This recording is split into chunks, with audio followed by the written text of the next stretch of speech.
ജാതകം രചന ഐൻ അവതരണം ഷാഹുൽ മലയിൽ എഡിറ്റിംഗ് ഷെരീജ് പൂനൂർ നിർമ്മാണം PNR ക്രിയേഷൻസ്. എങ്ങോട്ടും പോവാനാവാത്ത വിധത്തിൽ ആ കയർ വായുവിൽ അവൾക്ക് ചുറ്റും കറങ്ങിക്കൊണ്ടിരുന്നു.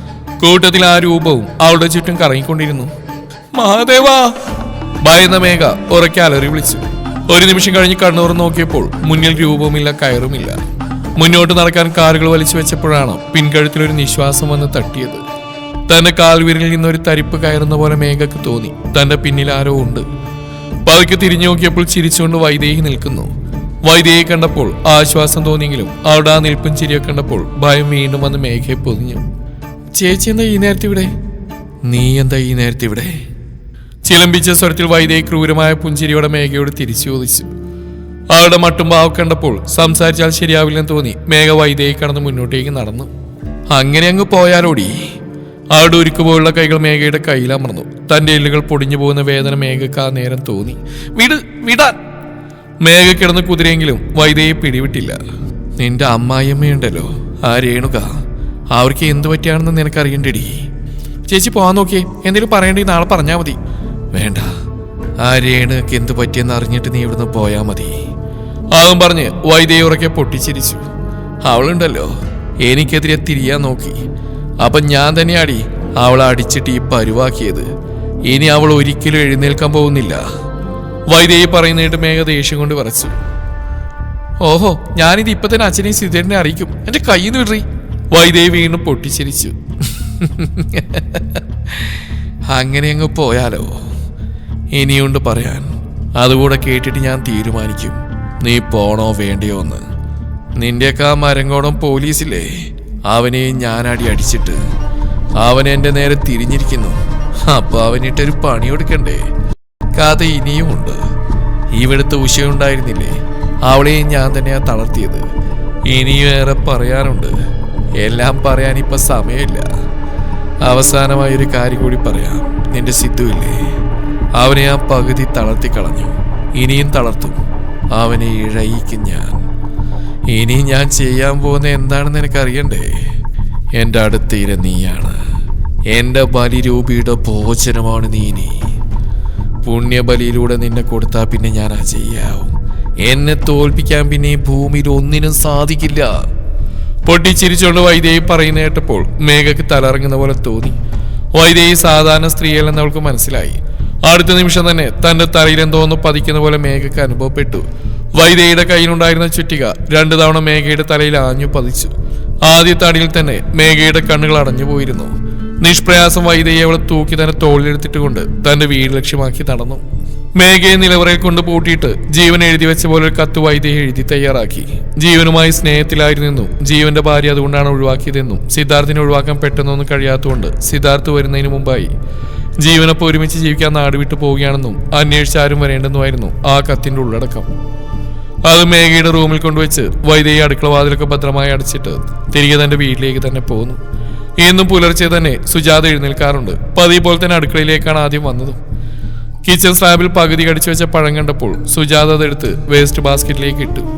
മേഘ അങ്ങനെ വെച്ചിട്ട് പോകാറുള്ള ആളൊന്നുമല്ല, എന്നാലും ചിലപ്പോൾ മറന്നുപോയിട്ടുണ്ടാവും എന്ന് സുജാത കരുതി. കഷായക്കൂട്ടിന്റെ പാത്രം ശരിക്കും മൂടി വെച്ചിട്ടില്ല. സുജാത അതും ശരിക്കും മൂടി വെച്ചു. ഈ കുട്ടി എന്താണോ അശ്രദ്ധയായിട്ട് ഇങ്ങനെ ചെയ്തു വെച്ച് സുജാത ഓർത്തു. കഷായമുഖം ശരിക്കും മൂടി വെച്ചില്ലെങ്കിൽ അത് ചീത്തയായി പോവും. പിന്നെ തന്റെ പതിവ് ജോലികളിലേക്ക് തിരിഞ്ഞു. കുറച്ച് ദിവസമായി മേഘയ്ക്ക് വല്ലാത്ത തളർച്ചയാണ്. രാവിലെ കുറച്ച് വൈകിയാണ് ഉണരാറ്. അതുകൊണ്ട് മേഘയുടെ അസാന്നിധ്യം സുജാത അത്രയ്ക്ക് അങ്ങോട്ട് ശ്രദ്ധിച്ചുമില്ല. മനുഷ്യ ഒന്നിങ്ങ് എഴുന്നേറ്റേ. തലേ ദിവസത്തെ കെട്ടി ശരിക്കും ഇടാത്തതുകൊണ്ട് രാവിലെ 10 മണിയായിട്ട് രാഘവൻ ഉറക്കത്തിൽ നിന്ന് എഴുന്നേറ്റുണ്ടായിരുന്നില്ല. കൈക്ക് 2 ദിവസമായി വല്ലാത്ത വേദനയായതുകൊണ്ട് പണിക്കും പോയിട്ടില്ല. എന്താണ് ഇനി മനുഷ്യനെ കിടത്തി ഉറക്കില്ലേ? അസ്വസ്ഥയോടെ രാഘവനും തിരിഞ്ഞു കിടന്നു. നിങ്ങളിങ്ങോട്ട് എഴുന്നേക്ക്, മതി ഉറങ്ങിയത്. നിങ്ങളുടെ മോനെടുത്തല്ല ഇവിടുന്ന് കെട്ടിയെടുത്തതാ. അവൻ ഇതുവരെയും വീട്ടിലേക്ക് വന്നിട്ടില്ല. അവൻ എവിടെ പോവാനാടി? ഇങ്ങോട്ടേക്ക് വരും. നീ നിന്റെ കാര്യം നോക്കിപ്പോ സുമതി. ഇതങ്ങനെയല്ല മനുഷ്യ. അവന്റെ പോക്ക് കണ്ടപ്പോൾ എനിക്കെന്തോ പന്തിയോട് തോന്നിയതാ. നിങ്ങൾക്കറിയാലോ അവൻ എവിടെ പോയാലും രാത്രി അങ്ങോട്ട് കയറി വരുന്നു. സുമതിയുടെ പറച്ചിൽ കേട്ടപ്പോൾ രാഘവനൊരു ആപൽശങ്ക തോന്നി. സുമതി പറയുന്നത് ശരിയാണ്. രാത്രി എങ്ങോട്ടും പോകുന്ന പതിവൊന്നുമില്ല. കള്ളുപിടിച്ച് ബോധം പോയാലും പാതിരാത്രി ആയാലും എങ്ങനെയെങ്കിലും ഇഴഞ്ഞു വലിഞ്ഞ് വീട്ടിൽ കയറി വരും. അയാൾ കിടക്കയിൽ നിന്ന് എഴുന്നേറ്റു. നീ അവനെ വിളിച്ചു നോക്കിയോ? വിളിച്ചെന്ന്, മൊബൈൽ സ്വിച്ച് ഓഫാ. എനിക്ക് തലക്കുള്ളിൽ എന്തോ ഒരു പെരുപ്പ് പോലെ. അവനെന്തോ പറ്റിയെന്ന് എൻ്റെ ഉള്ളിൽ നിന്ന് ആരോ പറയുന്നു. അതുകൂടെ കേട്ടപ്പോൾ രാഘവൻ മുണ്ടുമുറുക്കിയെടുത്ത് മുറിയിൽ നിന്ന് എഴുന്നേറ്റ് പുറത്തേക്ക് നടന്നു. ആദ്യം ജീവനെ അയാൾ ഫോൺ ചെയ്ത് നോക്കി. സുമതി പറഞ്ഞ പോലെ ഫോൺ സ്വിച്ച് ഓഫ് ആണ്. പറയത്തക്ക കൂട്ടുകാരൊന്നും ജീവന് നാട്ടിലില്ല. ഉള്ളവരുമായിട്ടാണെങ്കിൽ ഇപ്പോൾ വലിയ അടുപ്പവുമില്ല. ഇനിയിപ്പോൾ ആരോടൊന്ന് വിളിച്ച് അന്വേഷിക്കും. അപ്പോഴാണ് അയാൾക്ക് വൈദേഹിയുടെ കാര്യം ഓർമ്മ വന്ന്. കുറച്ചെങ്കിലും കൂട്ടുള്ളത് ആ പെണ്ണുമായിട്ടാണ്. നീ ഒരു കാര്യം ചെയ്യ് സുമതി, ആ പെൺകൊച്ചി ഒന്ന് വിളിച്ചു നോക്കിയേ. അവളായിട്ടാണ് നമ്മുടെ മോൻ്റെ ഇപ്പോഴത്തെ നടപടി. അവൾക്കറിയാൻ പറ്റുമായിരിക്കും. സുമതി എതിർത്തൊന്നും പറയാതെ വേഗം വൈദേഹി വിളിച്ചു നോക്കി. എനിക്കറിയില്ല, ജീവനിപ്പം എന്നെ വിളിക്കാറൊന്നുമില്ല. എൻ്റെ കാശ് കുറെ പറ്റിച്ചിട്ടുണ്ട് അവൻ. ഒന്ന് കാണാനിരിക്കുക ഞാൻ അവനെ. അപ്പോഴേക്കും അവൻ മുങ്ങിയോ? വൈദേഹിയുടെ മറുപടി കേട്ടപ്പോൾ സുമതിക്ക് സംശയമൊന്നും തോന്നിയില്ല. ശരി മോളെ, അവൻ ഇവിടെയൊന്നും കണ്ടില്ല. മോൾക്ക് അറിയാന്ന് കരുതി വിളിച്ചു നോക്കിയാൽ ഞാൻ. അതേ, പിന്നെ ഒരു കാര്യം പറയാനുണ്ട്. നിങ്ങളുടെ മോനും ആ മേഘയും തമ്മിൽ കുറെ നാളായിട്ട് ഇടപാടുള്ള പോലെ എനിക്ക് തോന്നിയിട്ടുണ്ട്. മിക്കപ്പോഴും അവനോട് ഒളിച്ചു മാത്രം വരാറുണ്ട്. ആ വഴിക്ക് അന്വേഷിച്ച് നോക്ക്, ചിലപ്പോൾ എന്തെങ്കിലും വിവരം കിട്ടും. ആ ശരി. വൈദേഹി പറഞ്ഞ സുമതിക്ക് അത്രയ്ക്ക് അങ്ങോട്ട് പിടിച്ചില്ല. പച്ചനുണയാണ് അവൾ പറയുന്നത്. മേഘയ്ക്ക് ജീവനെ കണ്ണീ നേരെ കണ്ടുപിടുന്ന എല്ലാവർക്കും അറിയാവുന്ന കാര്യമാണ്. എന്നിട്ടിപ്പോൾ അവിടെ ഒരു കണ്ടുപിടുത്തം. ഇതും ചോദിച്ച് അങ്ങോട്ട് ചെന്നാൽ മതി. മേഘ തന്നെ വായിൽ തോന്നി ചീത്ത വിളിക്കും. എന്താ സുമതി ആ പെണ്ണ് പറഞ്ഞ്? സുമതിയുടെ മുഖം കനത്തിരിക്കുന്നുണ്ട് രാഘവൻ ചോദിച്ചു. ആൾക്ക് ഭ്രാന്ത മേഘയോട് ചോദിക്കാൻ. ആൾക്ക് എന്തെങ്കിലും അറിയാൻ കഴിയുന്നു. ജീവനും മേഘയും കുറച്ച് അടുപ്പത്തിലാണത്രേ. ഇതും പറഞ്ഞാണെങ്കിൽ ചെന്നാൽ മതി. ജീവന്റെ പേര് കേട്ടാൽ തന്നെ മേഘനെ ചൂരെടുത്ത് അടിക്കും. സുമതി പറഞ്ഞപ്പോൾ രാഘവനെ എതിർത്തു പറയാനുണ്ടായിരുന്നില്ല. രാഘവനും അറിയാം മേഘയ്ക്ക് ജീവനോട് താല്പര്യമില്ലെന്ന്. എന്നാലും ആ വൈദേഹി എന്താണ് അങ്ങനെ പറഞ്ഞെന്ന് ഓർത്തു അയാൾ. നീങ്ങ വന്നേ, അവന് മുറിയെ നോക്കാം. ഡ്രസ്സുകളൊക്കെ എടുത്തിട്ടുണ്ടെങ്കിൽ ചിലപ്പോൾ 3-4 ദിവസത്തേക്ക് അങ്ങോട്ടേക്ക് പോയതാണെങ്കിലോ. അങ്ങനെയാണെങ്കിൽ വരുമ്പോൾ വരട്ടെ, അല്ലാതെ എന്ത് ചെയ്യാനാ? രാഘവൻ അതും പറഞ്ഞ് ജീവന്റെ മുറിയിലേക്ക് നടന്നപ്പോൾ സുമതി അയാളുടെ പുറകെ ചെന്നു. ജീവന്റെ മുറി രണ്ടാളും കൂടെ പരിശോധിച്ചു. 2-3 ജോഡി ഡ്രസ്സുകളും ഷൂസുകളും ഒന്നും അവിടെ ഇല്ലെന്ന് അവർക്ക് മനസ്സിലായി. എങ്ങനെയെങ്കിലും ടൂർ പോയിട്ടുണ്ടാകുമെന്ന നിഗമനത്തിൽ അവർ എത്തിച്ചേർന്നു. റൂമിൽ നിന്ന് ഇറങ്ങാൻ നേരത്ത് കണ്ണുകൾ മുറിയുള്ള ചെറിയ ടേബിളിന്റെ അടുത്തേക്ക് ചെന്ന് വെറുതെ അയാളത് തുറന്നു നോക്കി. ഉള്ളിലൊരു കത്തിരിക്കുന്നു. അതെടുത്ത് വായിച്ചു നോക്കിയപ്പോൾ അയാളുടെ കണ്ണു മിഴിഞ്ഞു പോയി. അയാളുടെ പരിഭ്രമം കണ്ടപ്പോൾ സുമതി അയാളുടെ കയ്യിൽ നിന്ന് കത്ത് വാങ്ങി വായിച്ചു നോക്കി. രാഘവേട്ട, എന്താ ഇത്? ആ വൈദേഹി പെണ്ണ് ഇങ്ങനെ തന്നെയാണല്ലോ പറഞ്ഞ്. ഇനി അവര് തമ്മിൽ അങ്ങനെ വല്ലതും? അല്ല, അവര് പണ്ട് സ്നേഹത്തിലായിരുന്നല്ലോ. സുമതിക്കൊന്നും മനസ്സിലാവുന്നുണ്ടായിരുന്നില്ല. നിനക്കെന്താ സുമതി, വല്ല ഭ്രാന്തുവാണോ? അവൻ വെറുതെ നമ്മളെ കളിപ്പിക്കാൻ എന്തെങ്കിലും എഴുതി വെച്ച് പോയതായിരിക്കും. മേഘ അതിന്റെ വീട്ടിൽ തന്നെ ഉണ്ടാവും. രാഘവൻ അങ്ങനെ പറഞ്ഞെങ്കിലും അയാളുടെ ഉള്ളിൽ ഒരു ആശങ്ക നിറഞ്ഞിരുന്നു. എന്നാലും അവൻ എന്തിനിങ്ങനെ എഴുതി വെച്ചു? ഒരു കാര്യമില്ല, എത്ര ധൈര്യത്തിൽ അവൻ അങ്ങനെ ചെയ്യോ? സുമതി, നീ ഒരു കാര്യം ചെയ്യേ. മേഘയുടെ വീട്ടിലേക്ക് വെറുതെ വിശേഷം തിരക്കി വിളിക്ക്. അവൾ അവിടെ ഉണ്ടോ ഇല്ലയെന്ന് അറിയാലോ. അവൾ അവിടെ ഉണ്ടെങ്കിൽ അവൻ എവിടെയും പോയി വരട്ടെ. അയാളുടെ ഒരു സൂത്രം. അങ്ങനെയൊന്നും അവിടേക്ക് വിളിക്കാൻ പറ്റില്ല. ഇതുവരെ താൻ അങ്ങോട്ട് അവിടെ വിശേഷം തിരക്കി വിളിച്ചിട്ടില്ല. ഇനി വിളിക്കുമ്പോൾ സംശയം തോന്നില്ലേ? സുമതി രാഘവനോട് കയർത്തു. അതിന് സംശയിക്കാൻ നമ്മൾ കൊലപാതകം ചെയ്തിട്ടൊന്നല്ലല്ലോ വിളിക്കുന്നത്.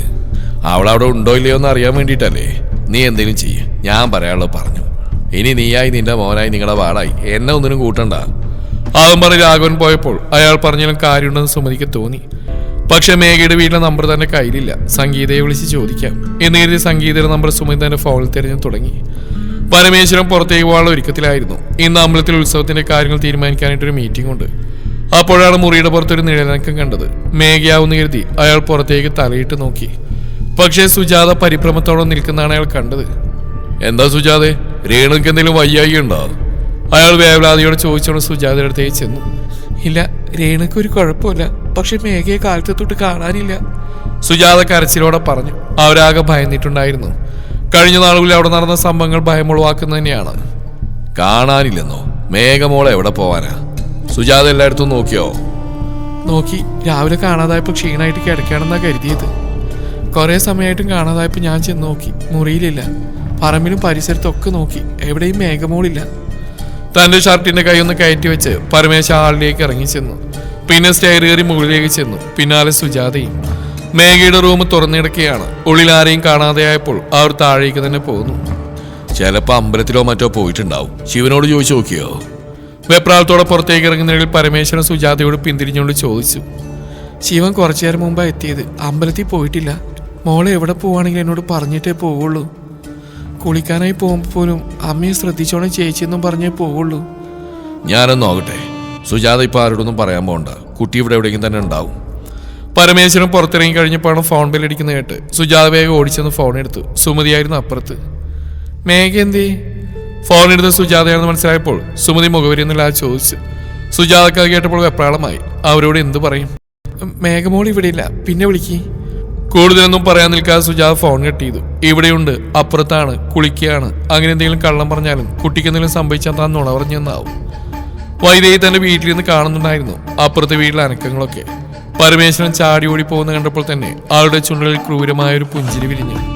ഓട്, നന്നായിട്ട് ഓട്, ഇപ്പൊ കിട്ടും, കാത്തിരുന്നു. അവൾ സ്വയം പറഞ്ഞ് ചിരിച്ചുകൊണ്ടിരുന്നു. സമയം ഉച്ചയോടടുത്തു. മേഘ എവിടെയും കാണാനില്ല. അവസാനമായി അയാൾ സുജാതയും കൂട്ടി മേഘയുടെ മുറിയിലേക്ക് കയറി. കട്ടിൽ തന്നെ ഒരു പേപ്പർ വെയിറ്റിട്ട് ഒരു കത്തിരിക്കുന്നു. വിറക്കുന്ന കൈകളോടെ പരമേശ്വരൻ അതെടുത്ത് വായിച്ചു നോക്കി. വായിച്ചു കഴിഞ്ഞതും അയാൾ അത് സുജാതയുടെ നേരെ നീട്ടി. എന്റെ ഈശ്വര, ചതിച്ചോ? സുജാത നെഞ്ചിൽ കൈവച്ച് കരഞ്ഞു. പരമേശ്വരൻ അപ്പോൾ വൈദേഹി എന്ന് പറഞ്ഞ കാര്യമാണ് ഓർമ്മ വന്ന്. ജീവനും മേഘയും തമ്മിൽ എന്തോ ഇടപാടുണ്ടെന്ന്. അന്നത് വിശ്വസിച്ചില്ലെങ്കിലും ഇപ്പോൾ മേഘയെ കാണാതായതും കത്തും കൂടെ കണ്ടപ്പോൾ അയാൾക്ക് ആകെ ഒരു പരിഭ്രമം തോന്നി. ഇത് സത്യമായാലും നുണയായാലും ഇനി ആരെങ്കിലും അറിയിച്ചില്ലെങ്കിൽ അത് ശരിയാവില്ലെന്ന് പരമേശ്വരന് തോന്നി. ആദ്യം തന്നെ അയാൾ സിദ്ധാർത്ഥനെയാണ് വിളിച്ചത്. സിദ്ധാർത്ഥ് റെയിൽവേ സ്റ്റേഷനിൽ ഒരു ടാക്സിയിൽ കയറി വീട്ടിലേക്ക് വരുന്ന വഴിയായിരുന്നു. അവിടെ വെച്ച് തന്നെ വിനീത് തന്റെ ക്വാർട്ടേഴ്സിലേക്ക് പോയിരുന്നു. ഫോണിലൂടെ അച്ഛൻ പറഞ്ഞ കാര്യം കേട്ട് സിദ്ധാർത്ഥ ആകെ പകച്ചുപോയി. അപ്പോൾ തന്നെ അവന്റെ മനസ്സിലേക്ക് വൈദേഹിയുടെ മുഖമാണ് വന്നത്. ഉറപ്പായി ഇത് അവളുടെ കളി തന്നെയാണ്. അച്ഛ പേടിക്കണ്ട, ഞാൻ അങ്ങോട്ട് വന്നുകൊണ്ടിരിക്കുക. അച്ഛനിപ്പോൾ ഇക്കാര്യം ആരെയും അറിയിക്കരുത്, മേഘയുടെ വീട്ടിൽ പോലും വിളിക്കരുത്. സുജാത ചേച്ചിയോടും പറഞ്ഞേക്ക്. പിന്നെ ആ കത്ത് അത് കിട്ടിയെടുത്ത് തന്നെ വെക്ക്. മോനെ, ഒരുപാട് സമയം കഴിഞ്ഞു. ഇന്നലെ രാത്രിയോ മറ്റോ അവൾ ഇവിടുന്ന് പോയിട്ടുണ്ട്. സമയം വൈകും തോറും ഒരു കുഴപ്പമില്ല. വന്നിട്ട് എനിക്ക് അച്ഛനോട് കുറച്ച് കാര്യങ്ങൾ പറയാനുണ്ട്. അവളുണ്ടല്ലോ, ആ വൈദേഹി, അവളതിനൊക്കെ കാരണം. ബാക്കിയൊക്കെ ഞാൻ വന്നിട്ട് പറയാം. അച്ഛനിപ്പോൾ ഞാൻ പറയുന്ന അനുസരിക്ക്. അത് പറഞ്ഞ് സിദ്ധാർത്ഥ് ഫോൺ കട്ട് ചെയ്തു. ചേട്ടാ, വണ്ടി വേഗം വിട്. ടാക്സിക്കാരനോട് സിദ്ധാർത്ഥ് പറഞ്ഞു. അച്ഛനോട് അങ്ങനെയൊക്കെ പറഞ്ഞെങ്കിലും സിദ്ധാർത്ഥിന്റെ ഉള്ളിലും വല്ലാത്ത ആത്മസംഘർഷം അനുഭവപ്പെടുന്നുണ്ടായിരുന്നു. ഉറപ്പായും വൈദേഹി എന്തോ ചെയ്താണ് മേഘയെ. അതിലവന് യാതൊരു സംശയവും ഉണ്ടായിരുന്നില്ല. ഒളിച്ചോടി പോകുന്ന പോലും, അത് ആ തിണ്ടിയുടെ കൂടെ. സിദ്ധാർത്ഥ് പല്ലടിച്ചു. രണ്ടും കൂടെ കളിക്കുന്ന കളിയാ. വരട്ടെ, വീട്ടിലെത്തട്ടെ. വിനീതിനെ ഒന്ന് വിളിച്ച് വിവരം അറിയിക്കണമെന്ന് സിദ്ധാർത്ഥ് ആലോചിച്ചു. അടുത്ത നിമിഷം തന്നെ വേണ്ടെന്ന് വെച്ചു. ഇങ്ങനൊരു കാര്യമാണ്. വിനീത് ഒരു പോലീസുകാരനാണ്. ചിലപ്പോൾ ആകെ സ്പ്രെഡ് ആവാനും മതി. മേഘയുടെ ഇപ്പോഴത്തെ അവസ്ഥ എന്താണെന്ന് പോലും അറിയില്ല. എന്താണ് സംഭവിച്ചെന്നറിയില്ല. എന്റെ മേഘ. അവന്റെ ചുണ്ടുകൾ മൊഴിഞ്ഞ് ഒപ്പം തന്നെ കണ്ണുകളും നിറഞ്ഞു വരുന്നുണ്ടായിരുന്നു. സിദ്ധാർത്ഥ മോൻ എന്തു പറഞ്ഞു? പരമേശ്വരന് കുറച്ച് പിന്നിലായി നിന്നിരുന്ന സുജാത പതുക്കെ ചോദിച്ചു. അവനിങ്ങോട്ട് വരുവാണെന്ന്, വന്നിട്ട് തീരുമാനിക്കാന്ന്. ആരോടും ഈ കാര്യം പറയരുതെന്ന് പ്രത്യേകം പറഞ്ഞിട്ടുണ്ട്. അയ്യോ, മോനിപ്പോ ചെന്നൈയിലല്ലേ? അവിടുന്ന് കുറെ സമയം എടുക്കില്ല ഇങ്ങോട്ടേക്ക് എത്താൻ. അപ്പോഴേക്കും മേഘമോള്. അല്ല സുജാതേ, അവനിങ്ങോട്ട് പോകുന്നു. ഇപ്പൊ റെയിൽവേ സ്റ്റേഷനിൽ നിന്ന് ഇങ്ങോട്ടേക്ക് വരികയാണെന്ന്. അയ്യോ, അതെന്ത് പറ്റി പെട്ടെന്ന്? ഇങ്ങോട്ട് പോരാൻ പറ്റില്ല, ഏതാണ്ട് പണിയൊക്കെ ഉണ്ടെന്ന് പറഞ്ഞിട്ടല്ലേ ഇവിടുന്ന് പോയത്? എനിക്കൊന്നും അറിയില്ല സുജാതേ, നെഞ്ചൊക്കെ വേദനിക്കുക. എന്തൊക്കെയാ ഈ നടക്കുന്നത്? പരമേശ്വരൻ വിഷമിക്കാതെ, ഒന്നും ഉണ്ടാവില്ല. മേഘമോൾ ആ വൃത്തിയായിട്ടവന്റെ കൂടെ പോയെന്നാണ് വിചാരിക്കുന്നത്. അങ്ങനെയൊന്നും പോയിട്ടില്ല. നമ്മളറിയാതെ എന്തൊക്കെയോ നമ്മുടെ ചുറ്റും നടക്കുന്നുണ്ട്. എന്തായാലും സിദ്ധുമോൻ വരട്ടെ. സിദ്ധുമോൻ ഒന്നും അറിയാതെ അവിടെ നിന്ന് ഇങ്ങോട്ട് പെട്ടെന്ന് പോരില്ല. മേഘമോൾ അവന്റെ കൂടെ പോയെന്ന് ഞാനും വിചാരിക്കുന്നില്ല. പക്ഷെ ആ കത്തൊക്കെ കണ്ടപ്പോൾ ഉള്ളിലൊരു പേടി പോലെ തോന്നി. അവനെന്തായാലും അങ്ങനെയൊക്കെ പറയും. വരുമ്പോൾ വരട്ടെ. ഞാനൊന്ന് മേഘയുടെ വീട് വരെ പോയിട്ട് വരാം. അവിടെ അച്ഛനോട് വിവരം അറിയിച്ചു വെക്കാം. അല്ലെങ്കിൽ പിന്നെ എന്തെങ്കിലും പ്രശ്നമായാ നമ്മൾ അവരെയൊന്ന് വിവരം അറിയിച്ചില്ലെന്ന് അവർ പറയില്ലേ? പരമേശ്വര, എന്തായാലും സിദ്ധുമോൻ പറഞ്ഞല്ലേ ആരോടും പറയണ്ടെന്ന്. മോനിങ്ങോട്ട് എത്തുമല്ലോ, എന്നിട്ട് പോരെ. മേഘ ജീവന്റെ കൂടെ പോയെന്ന് പറഞ്ഞ പച്ചക്കള്ളമാണെന്ന് സുജാതയ്ക്ക് നല്ല ഉറപ്പുണ്ടായിരുന്നു. അത് മേഘയുടെ വീട്ടുകാരോട് പോലും പറയാൻ അവർക്ക് താല്പര്യമുണ്ടായിരുന്നില്ല. സുജാത എന്തായാലും കുട്ടിയെ കാണാതായിട്ടുണ്ടല്ലോ. കുട്ടിക്ക് എന്താണ് സംഭവിച്ചത് നമുക്ക് ഇപ്പോഴും അറിയില്ല. സിദ്ധു ഇവിടെ ഇല്ലാത്ത സമയമാണ്. കുട്ടിക്ക് എന്തെങ്കിലും സംഭവിച്ചു കഴിഞ്ഞാൽ എന്നോടല്ലേ എല്ലാവരും ചോദിക്കുള്ളൂ. സിദ്ധു എത്തിയാലും അവൾ ഉടനടി നമ്മുടെ മുമ്പിൽ കൊണ്ടുവച്ചിരുന്ന് തോന്നുന്നുണ്ടോ? ഞാൻ എന്തായാലും അവളുടെ അച്ഛനോടൊന്ന് വിവരം പറഞ്ഞു നോക്കട്ടെ. അയാൾ പറയുന്നതിലും കാര്യമുണ്ടെന്ന് സുജാതയ്ക്ക് തോന്നി. ആരെയും വിവരം അറിയിക്കരുത് ഒന്നുകൂടെ ഓർമ്മപ്പെടുത്തി പരമേശ്വരൻ മേഘയുടെ വീട്ടിലേക്ക് കാറുമെടുത്ത് യാത്രയായി. ആ വലിയ തറവാട്ടിൽ ഒറ്റപ്പെട്ട പോലെ സുജാത നിന്നു. മേഘയില്ലാത്ത കാരണം അച്ചമ്മയുടെയും രേണകിയുടെയും കാര്യങ്ങളെല്ലാം അവതാളത്തിലായിരിക്കുകയാണ്. എന്തായാലും എല്ലാവരും വരുന്നതിന് മുമ്പ് അവരുടെ കാര്യങ്ങളൊക്കെ ഒന്ന് ശരിയാക്കിയിടാമെന്ന് കരുതി സുജാത അകത്തേക്ക് കടന്നു.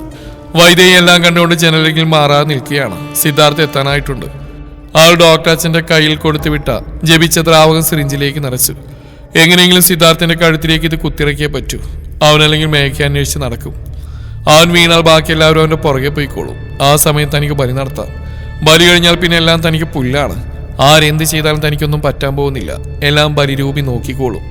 കാത്തു നിന്നപ്പോൾ ഒരു ടാക്സി തറവാടിന്റെ ഗേറ്റ് കടന്നു വരുന്ന കണ്ടു. അതെ, സിദ്ധാർത്ഥ് തന്നെയാണത്. മിക്കവാറും അവൻ തന്നെ കൊല്ലാൻ വേണ്ടി ഇങ്ങോട്ടേക്ക് വരാൻ സാധ്യതയുണ്ട്. അച്ഛൻ നിലവറക്കുള്ളിലാണ്. വീട്ടിൽ ആരുമില്ലെന്ന് തോന്നിപ്പിക്കുന്ന വിധത്തിൽ വാതിലുകളൊക്കെ പുറത്തുനിന്നും പൂട്ടി വൈദേഹി വേഗം അടുക്കള വാതിൽ വഴി പിന്നിലേക്ക് ഓടി. വൈദേഹി കരുതിയ പോലെ തന്നെ സിദ്ധാർത്ഥനെ തളർന്ന ഇടത് കൈയും താങ്ങി പിടിച്ച് നേരെ വൈദേഹിയുടെ വീട്ടിലേക്കാണ് വന്നത്. വാതിൽ പൂട്ടിയിട്ടിരിക്കുന്ന കണ്ടപ്പോൾ തുടരെയുള്ള കോളിംഗ് ബെല്ലടിക്കുകയും വാതിൽ 5-6 ചവിട്ടും കൂടെ കൊടുത്തിട്ട് ഒരു അനക്കവുമില്ല. കള്ളി, പേരും കള്ളി, തന്തയും മോളെയും ഞാൻ എടുത്തോളാം. വാതിലിന് നേരെ നോക്കി ഉറക്കിലറിക്കൊണ്ട് സിദ്ധാർത്ഥ അവിടെ തന്റെ വീട്ടിലേക്ക് പോയി. വലിയ ഇലഞ്ഞി മരത്തിന്റെ പുറകിൽ നിന്നുകൊണ്ട് വൈദേഹി അതെല്ലാം കേൾക്കുന്നുണ്ടായിരുന്നു. ചെല്ലടാ, നീ ചെല്ല്, നിന്റെ പുറകെ ഞാനും വരുവാ. അവൻ പോകുന്ന നോക്കി മരത്തിന്റെ പുറകിൽ നിന്ന് വൈദേഹി പിറുവിറുത്തു. തുടരും ഈ കഥയുടെ ബാക്കി ഭാഗം നാളെ ഇതേ സമയം.